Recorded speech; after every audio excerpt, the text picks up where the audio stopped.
mau ngajak kalian buat berdiskusi dan ngobrol-ngobrol santai nih mengenai topik yang nantinya akan kita bahas, dan pastinya amat sangat menarik nih teman-teman.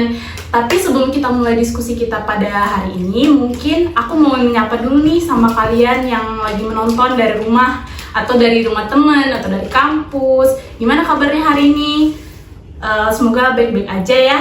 Tak kenal maka tak sayang, perkenalkan nama aku Alma Felicia Togatorop dari Fakultas Hukum UPN Veteran Jakarta Angkatan 2021. Dan di sini aku juga ditemenin sama teman-teman aku nih. Halo semuanya, nama aku Tasya. Aku Bacel. Aku Rani. Aku Sarah.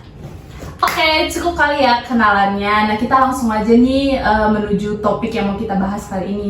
Kira-kira apa nih teman-teman topik kita yang mau kita bahas kali ini? Kasih bocorannya dong. Kayaknya lebih masuk kalau kita masuk ke ranah perdata deh.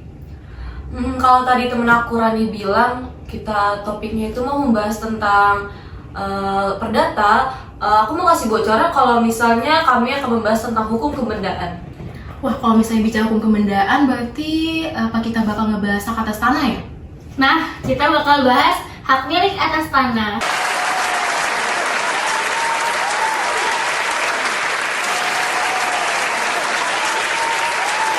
Iya, betul banget teman-teman. Kita bakalan bahas tentang hak milik atas tanah. Nah, kita bakalan bahas banyak nih, mulai dari pengertian, dasar hukum, ciri-ciri, terus juga nanti mungkin bakalan dikaitin sama kasus yang sederhana ya teman-teman ya. Nah, bisa nih kita mulai. Sebelum kita bahas lebih lanjut tentang hak milik atas tanah, bisa dong ada yang jelasin mengenai pengertian dari hak milik atas tanah itu sendiri? Oke, sebagai mahasiswa hukum semester 5 yang ngambil dosen perdata ya, kalau sepemahaman aku tentang hak milik itu sendiri, itu bisa kita bilang kalau hak milik itu adalah hak seseorang untuk menikmati suatu atas tanahnya. Nah, di mana hak ini sendiri itu merupakan hak terkuat. Nah, kenapa sih kita bilang ini sebagai hak terkuat? Nah, karena hak ini sendiri itu bisa membuat seseorang yang memiliki hak atas tanah ini bisa menikmati atau menguasai gitu dengan sepenuhnya dan sebebas-bebasnya. Nah, kemudian di samping terkuat itu sendiri, ternyata hak milik itu bisa bersifat secara turun-temurun gitu.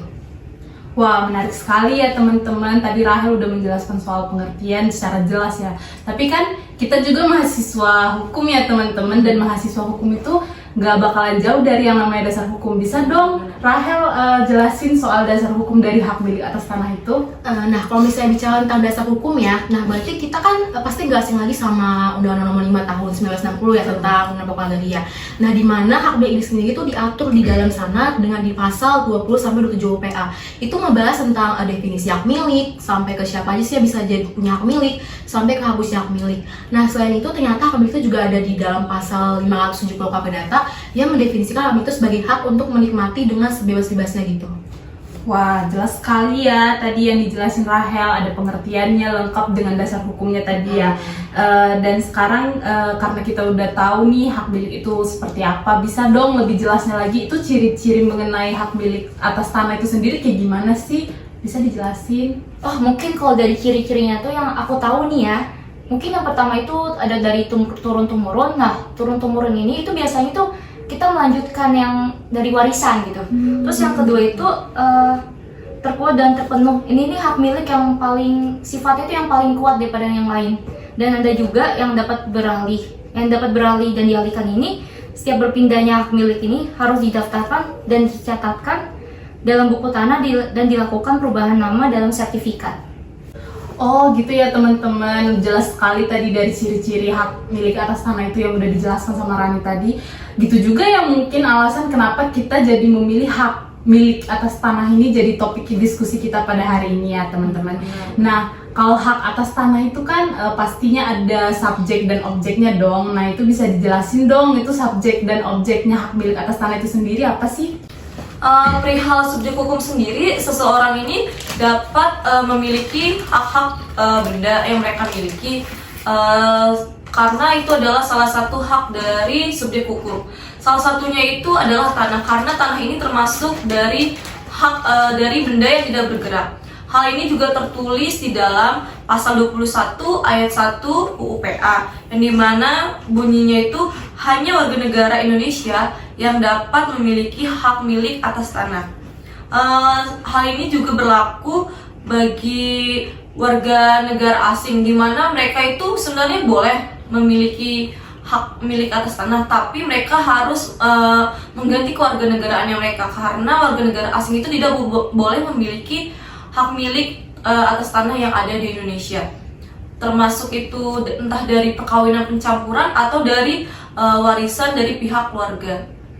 Selanjutnya juga untuk objeknya ini hal ini mencakup berbagai macam, contohnya adalah tanah, bangunan, dan benda-benda yang terkait oleh tanah tersebut. Oke, tadi udah jelas sekali ya yang disampaikan oleh Tasya mengenai subjek dan objek dari hak milik atas tanah itu sendiri. Tadi juga udah dijelasin soal subjek dari hak milik atas tanah itu hanya boleh digunakan oleh warga negara Indonesia sendiri. Warga negara asing nggak boleh ya, kecuali tadi pindah negara ya, kayak gitu. Iya benar.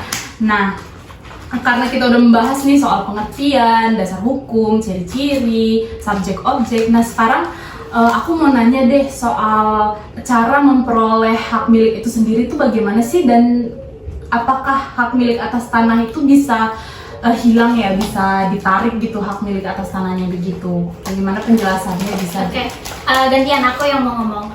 Perihal cara memperoleh hak milik itu sebenarnya udah diatur di pasal 584 KUH Perdata, di mana salah satunya itu ada penarikan, lalu ada pengambilan, ada waris, ada daluarsa. Nah, sedangkan kalau kita ngebahas hak milik atas tanah ini sebenarnya berbeda ya, cara memperolehnya itu bisa dengan kegiatan jual beli, bisa juga dengan waris, atau yang tadi disebutin sama Rani secara turun temurun, atau bisa juga dengan hibah. Nah, kalau soal hapusnya tentang hak milik ini dari si pemilik ini tentunya bisa. Ini telah diatur di dalam pasal 27 UU PA. Sebenarnya ini tadi udah digubris juga sama Rahel tentang penghapusan itu.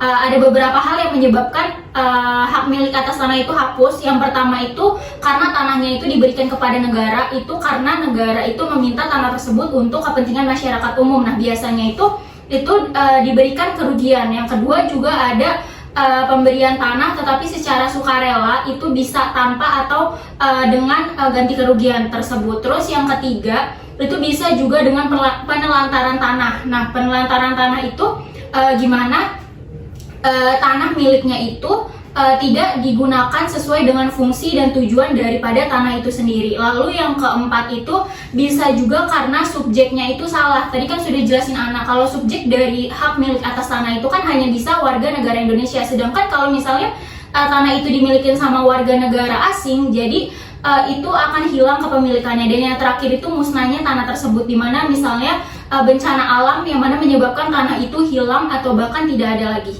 gitu. Wah, sudah jelas sekali ya soal pengertian, tadi udah dijelasin. Nah, udah sangat jelas nih mengenai hak milik atas tanah ini. Aku boleh nggak nambahin kayak kasus sederhana? Boleh banget. Oke, jadi aku punya kasus nih, kan lagi rame-ramenya ya, itu pasti nggak pernah luput ya kalau hak milik atas tanah itu pasti banyak dong yang kayak kasus penyerobotan tanah. Itu kan lagi rame tuh, nggak bakalan hilang ya penyerobotan tanah, banyak banget. Aku mau kasih kasus sederhana dong. Kalau misalnya nih ada tanah, nah tanahnya ini udah bersertifikat hak milik, tapi pemiliknya ini misalnya tanahnya ini di Medan tuh. Nah, pemiliknya ini ternyata di Jakarta nih. Udah 10 tahun dia ninggalin tanahnya itu nggak diapa-apain. Bener-bener ditinggalin gitu aja. Cuma paling dipalangin doang hak miliknya si ini gitu. Ya, terus waktu dia balik tuh ke Medan, dia lihat udah misalnya udah dibangun tuh, ada ruko di dalam situ. Terus waktu dia negur tuh sama orang yang membangun ruko di situ, malah mereka tuh menggugat balik si pemilik tanahnya ini. Karena dengan alasan tanahnya itu nggak dikelola sama si pemiliknya ini. Nah, menurut pandangan kalian nih sebagai Gen Z ya kan, itu gimana deh soal kasus tersebut? Bisa dong penjelasannya satu-satu gitu. Kalau boleh aku kasih pendapat dulu. Boleh.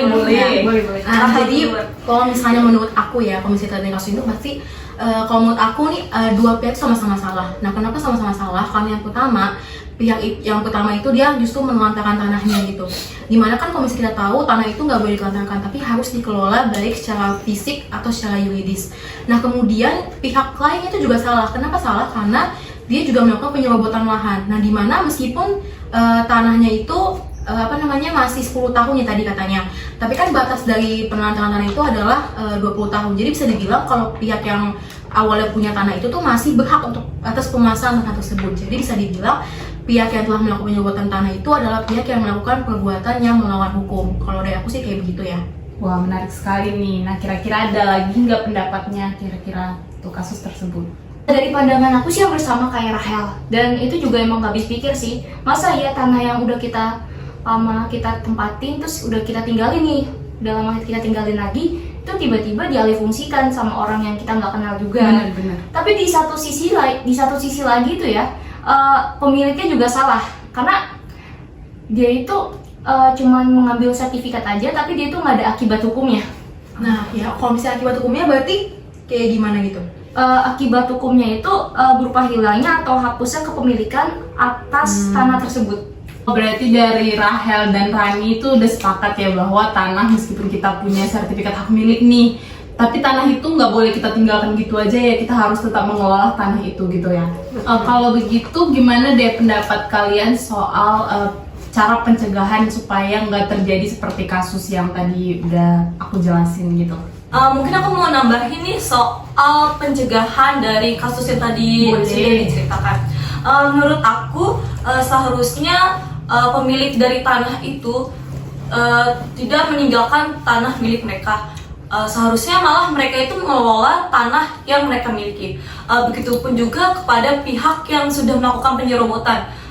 Seharusnya mereka tuh sadar karena perbuatan yang sudah mereka lakukan ini termasuk perbuatan yang sudah melawan hukum.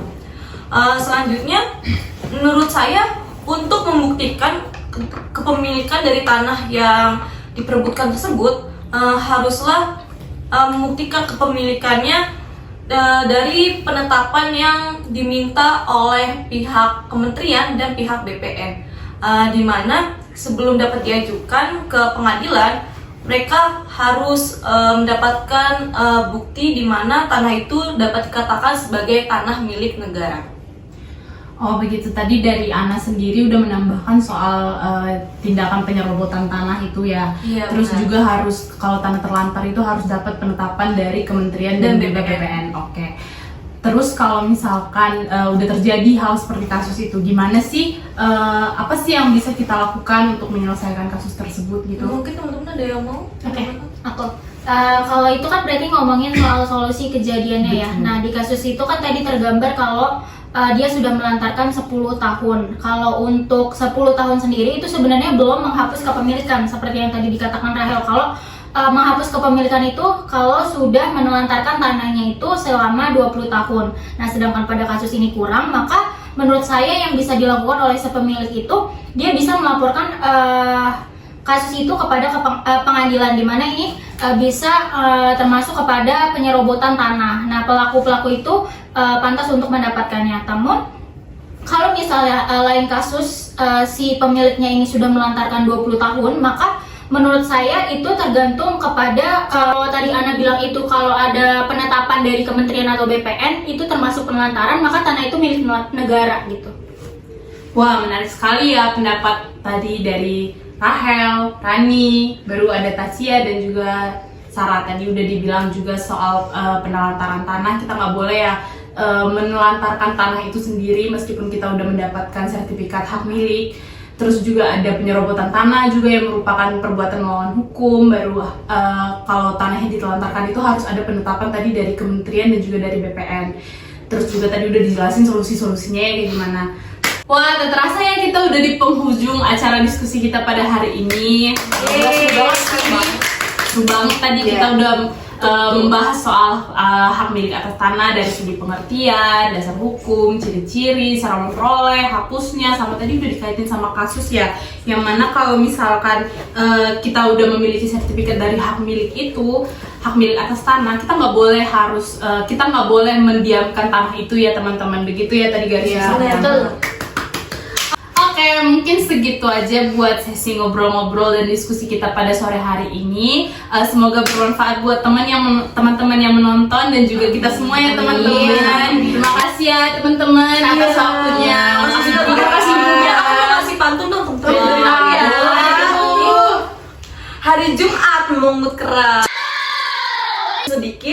Harisa.